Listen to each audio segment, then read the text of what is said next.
అందరికీ నమస్కారం. ముందుగా ఓం శ్రీమాత్రే నమః అని కామెంట్ పెట్టి లైక్ చేసి మా ఛానల్ని సపోర్ట్ చేయండి ఫ్రెండ్స్.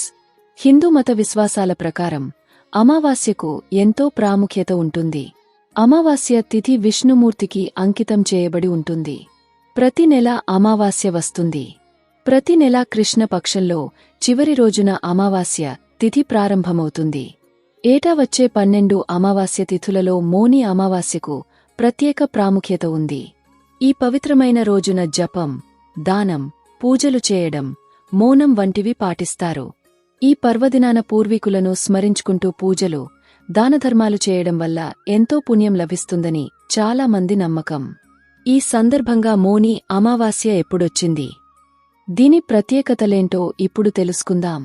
ఈ ఏడాది మోని అమావాస్య జనవరి 2025 మాసంలో మోని అమావాస్య జనవరి 29వ తేదీ బుధవారం నాడు వచ్చింది. అమావాస్య తిథి ప్రారంభం జనవరి 28, 2025 మంగళవారం రాత్రి 7:37 గంటలకు ప్రారంభమవుతుంది. అమావాస్య తిథి ముగింపు జనవరి 29, 2025 బుధవారం నాడు సాయంత్రం 6:05 గంటలకు ముగుస్తుంది. ఉదయం తిథి ప్రకారం జనవరి 29న మోని అమావాస్య జరుపుకుంటారు. తెలుగు పంచాంగం ప్రకారం మోని అమావాస్యను చాలా పవిత్రంగా పరిగణిస్తారు.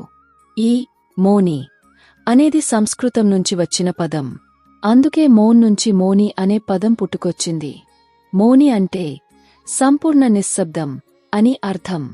పురాణాల ప్రకారం అమావాస్య రోజున గంగమ్మ తల్లి ఆకాశం నుంచి అమృతంగా మారి కిందికొస్తుందని చాలామంది నమ్ముతారు.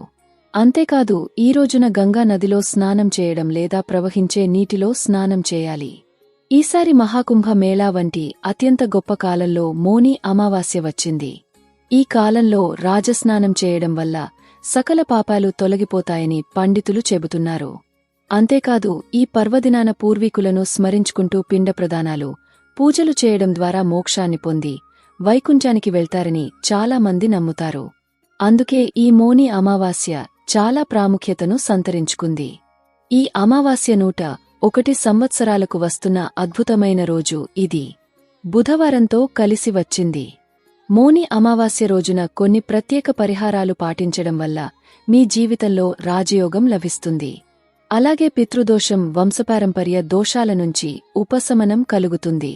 హిందూమతంలో గంగని అత్యంత పవిత్రమైనదిగా పరిగణిస్తారు.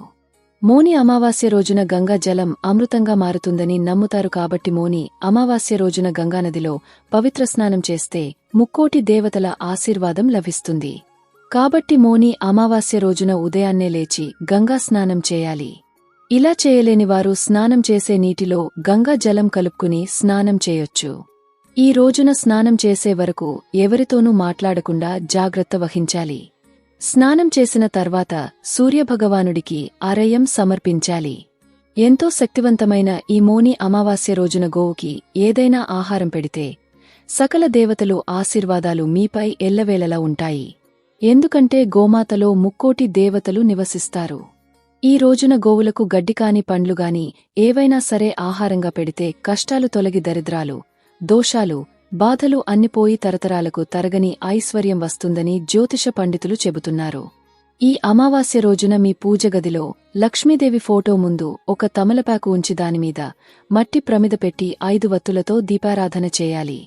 అలాగే ఈ దీపాన్ని లక్ష్మీదేవి పటం ముందు ఎవరు వెలిగిస్తారో అలాంటి వారికి అష్టదరిద్రాలు పోయే అష్ట ఐశ్వర్యాలు లభిస్తాయి.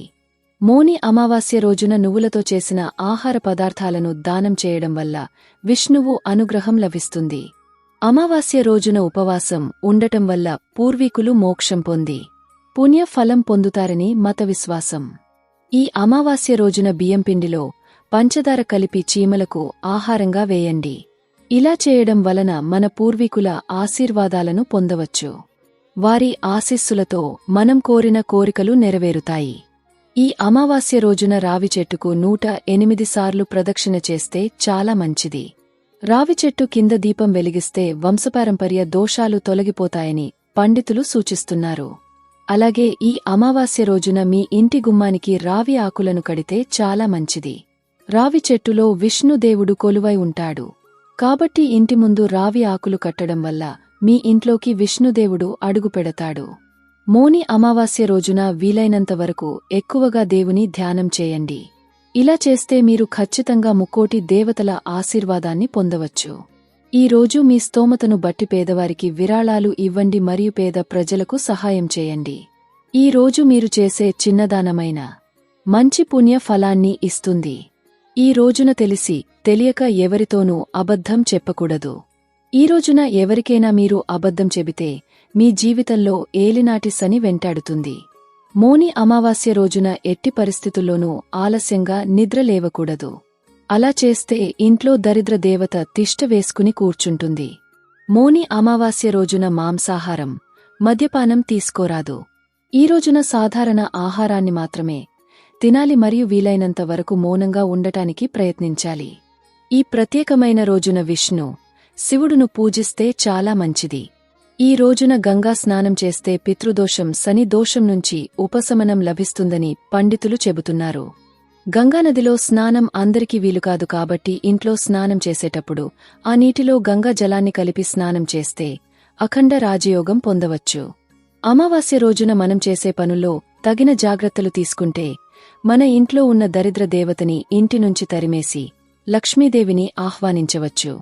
ముఖ్యంగా ఈ మోని అమావాస్య రోజు చేయకూడని పనుల గురించి శాస్త్రం ఏం చెబుతుందో తెలుసుకుందాం. అమావాస్య రోజున ఖచ్చితంగా తలస్నానం చేయాలి. ఈ రోజున తలస్నానం చేయకపోతే దరిద్రం వెంటాడుతుంది. అందుకే అమావాస్య రోజున తలస్నానం ఖచ్చితంగా చేయాలి.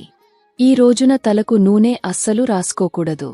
అమావాస్య రోజు లక్ష్మీదేవిని పూజించడం, పితృదేవతలను తలచుకుని నమస్కరిస్తే ఆ ఇంట్లో అంతా శుభమే జరుగుతుంది. ఎట్టి పరిస్థితుల్లోనూ అమావాస్య రోజు కొత్త దుస్తులు ధరించకూడదు. మధ్యాహ్నం సమయంలో నిద్రపోరాదు. అమావాస్య రోజు రాత్రి సమయంలో భోజనం అస్సలు చేయకూడదు. మధ్యాహ్నం భోజనం చేసి రాత్రి ఫలహారం తీసుకోవడం ఉత్తమం. అమావాస్య రోజున పసిపిల్లలను సాయంత్రం వేళ బయటకు తీసుకురాకూడదు. అమావాస్య రోజున గడ్డం తీసుకోవడం, జుట్టు కత్తిరించుకోవడం, గోళ్లు కత్తిరించడం చేయరాదు. ఇలా చేస్తే దరిద్ర దేవత నుంచి అస్సలు తప్పించుకోలేరు. అమావాస్య రోజున మన పూర్వీకులు వంశస్థులను కలవడానికి వస్తారని గరుడ పురాణంలో చెప్పబడింది. ఈ రోజున ఉపవాసం ఉండటం, పవిత్ర నదిలో స్నానం చేయడం, దానాలు చేయడం, నైవేద్యాలు సమర్పించడం ద్వారా పూర్వీకులు సంతుష్టులు అవుతారట. అలాగే ఈ రోజున ఒక బ్రాహ్మణుడికి భోజనం పెట్టండి. ఇలా పెట్టడం వల్ల మీకు శుభ ఫలితాలు లభిస్తాయని నమ్ముతారు. ఈ అమావాస్య రోజున సూర్యుడు అస్తమించే సమయంలో తులసి చెట్టు దగ్గర ఆవు నెయ్యితో దీపం వెలిగిస్తే చాలా మంచిది. ఈ అమావాస్య రోజున అరటి చెట్టు మొదల్లో కుంకుమ నీటిని పోసి నమస్కరించుకుంటే మీ జాతకరీత్యా ఉన్నటువంటి దోషాలు అన్ని తొలగిపోతాయి. మోని అమావాస్య తర్వాత 6 రాసుల వారికి ఈ సంవత్సరం అంతా అదృష్టం పట్టబోతోందని జ్యోతిష్యులు చెబుతున్నారు. వృషభ రాశి, కర్కాటక రాశి, వృశ్చిక రాశి, మకర రాశి, మేషరాశి, మీనరాశి. ఈ 6 రాసులకు మోని అమావాస్య తర్వాత గ్రహాల మార్పుల వల్ల కలిసొచ్చే కాలం రాబోతుందట. మీకు ఈ వీడియో నచ్చితే తప్పకుండా లైక్ చేసి షేర్ చేయండి. మరిన్ని మంచి వీడియోస్ కోసం మా ఛానల్ని సబ్స్క్రైబ్ చేయండి. ధన్యవాదాలు.